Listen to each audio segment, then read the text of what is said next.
In 1972, there was a plane crash of an Uruguayan flight that was carrying a rugby team and their family and friends. They were flying to Santiago, so over the Andes, and they ended up crashing instead. The glaciers there are really far removed from civilization. In order to get there, you have to take a 4x4, you have to horseback ride, you have to hike. So you're really far removed from any kind of civilization, and yet the glacier, how it's changing, is stunning and rapid. So for me, that was very powerful visual of like, hey, even in places that are really untouched, if you will, by humans, they're still changing. How many places on the planet, how many glaciers on the planet, we have the same story unfolding, but no one's a witness to it? Yeah, I mean, this is a very famous situation because of the incredible survival story of the 16 people that did make it out of that horrific tragedy. And from what I understand, your husband actually made a kind of a remarkable discovery there. Can you tell me what he found? Yeah, so back in 2005, he was actually climbing Aconcagua, and then he knew of the story of the Andes survivors, and he wanted to see it for himself. So there's a memorial there across where they bury the remains of those who didn't survive. And so he hired a horse handler to go up there. And then once he got there, he was like, oh, I want to see like where the plane actually impacted. Everyone says it's this kind of main gully here where there's some plane parts that have come down, the propeller, pieces of the wing. And so he started to go on up. And then he realized, oh, there's another plane piece over in this gully, this other kind of side gully. And so he started climbing up that gully. And then he's getting close to what may have been the impact point, up at almost 14,600 feet. He sees something blue sticking out of the rocks. So he's like, oh, what is this? So he starts looking through the rocks, and it's a coat. It's one of the, like a sports coat. And then inside the pocket, like the inside pockets that you have, there was a wallet, and it had some cash in it, and it had an ID, and it said Eduardo Strauch. And he knew of the Strauch cousins, and they were like really like a key part of the story. So he knew this is one of the survivors. Oh my goodness. And it came down a different gully than the other plane parts. So that kind of got him thinking about, well, what if the plane impacted at a different point here? So we started climbing all the way up there and kind of got a visual, of how it could have all happened. And so then he brought down the wallet, and the ID, but left, the coat there because he's like, well, this is history.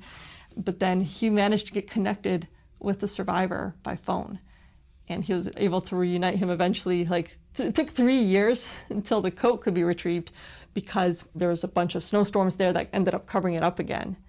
And so this just gives you an idea of like, even 20 years ago, the weather was quite variable. The glaciers were still, pretty healthy.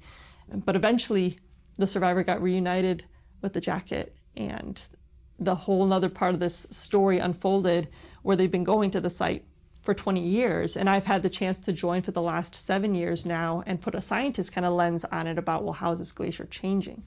I mean, there's so many remarkable, aspects to this story. I mean, your husband, Ricardo, finding this incredible historical artifact that has an ID so he can actually know who it belonged to, and then, actually giving it to that person and forming this connection, this friendship, as I understand it.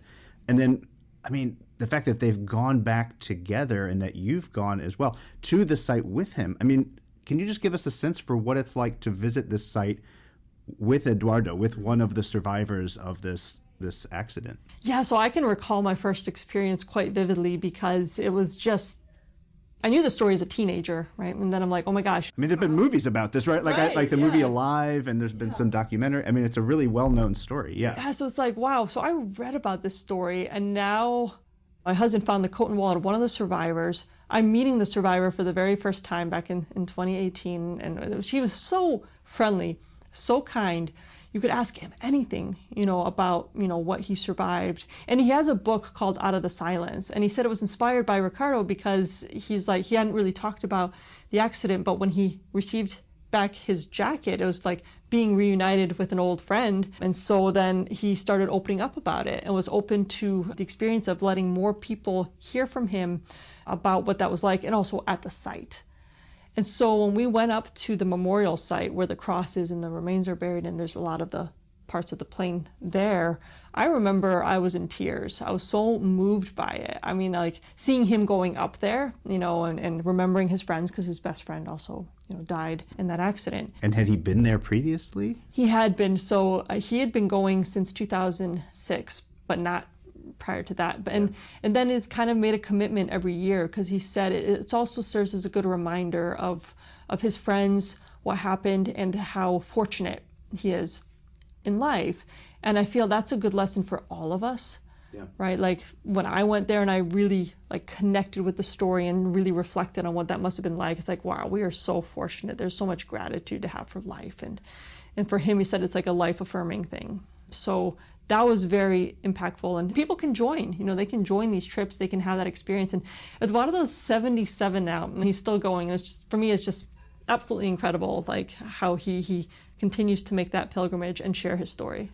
I mean, it is remarkable. And, you're adding another layer to it, because you're going there as a scientist, as a glaciologist. And tell me a little bit about what your sort of, science lens is on this story. How has this place changed? Yeah, it's pretty incredible, because so Ricardo, since he's been going for these 20 years now, has this amazing photographic record. So we've taken some of those photos, and then the book Alive, there's a photo in there that shows the glacier, how it was in January of 1973. And so you can actually see how filled the glacier is, and then compare it to photos now to see how much the glacier has shrunk. It's an interesting point, because we were talking about advancing and retreating glaciers before. And these typical debris-covered glaciers, where they have all this rock and dirt on top, they deflate or they get thinner. And so I kind of did the same thing I did for my PhD, which is bring these laser-ranging binoculars, old photographs, and GPS units, and try to do matching of, okay, here's where the glacier was. Now let's do a sighting across to the other side of the glacier. As the glacier shrinks, it leaves behind almost like these bathtub rings, if you will, of where the ice level was. And so you can measure and then match to the photo. Oh, that was 20 years ago, and that was 30 years ago. You can also use satellite imagery. And so in the span of 50 years, so I went in 2022 with these binoculars to do some more kind of higher resolution data collection. In the span of 50 years, you have a drop of 40 meters. Wow. That is remarkably fast. It's very similar to what my PhD research found in the Himalaya. And so I was like, wow, this is very telling, because again, this is a glacier that's pretty far removed from any kind of obvious sources of humanity's impact. And yet it's on a similar pace of melting and shrinking as it is globally.